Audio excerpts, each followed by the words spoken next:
കനത്ത മഴയെ തുടർന്ന് പത്തനംതിട്ട ജില്ലയുടെ താഴ്ന്ന പ്രദേശങ്ങളെല്ലാം തന്നെ വെള്ളത്തിനടിയിലാണ്.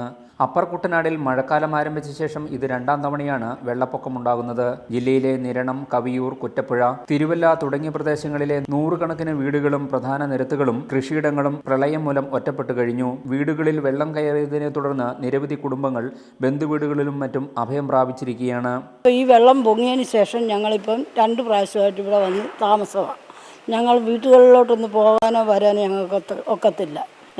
ഞങ്ങളുടെ സാധനങ്ങളൊക്കെ പൊങ്ങി ഒഴുകി നടക്കുകയും ഒഴുകി പോവുകയും ഒക്കെ ചെയ്തു. നമ്മുടെ ഇവിടുത്തെ ഇത് പെയ്തുകൊള്ളാം. ഇത് പറ്റിയാൽ തന്നെ കണ്ടത്തിൽ വെള്ളം പറ്റത്തില്ല. അതൊരു 3-4 മാസം കിടക്കും. ഇനിയിപ്പോൾ ഓണം കഴിഞ്ഞാൽ ആ വെള്ളം പറ്റാൻ പാടാം. അപ്പോൾ ആ ഒരു ദുരിതം ഞങ്ങൾക്ക് മാറ്റി കിട്ടാൻ വേണ്ടി നമ്മൾ സർക്കാരിൻ്റെ സഹായം നമുക്ക് ആവശ്യമാണ്. വെള്ളപ്പൊക്കത്തെ തുടർന്ന് ജില്ലയിലെ 7 സ്ഥലങ്ങളിൽ ദുരിതാശ്വാസ ക്യാമ്പുകൾ തുറന്നിട്ടുണ്ട്. 70 കുടുംബങ്ങളെ ഇതിനോടകം മാറ്റിപ്പാർപ്പിച്ചു.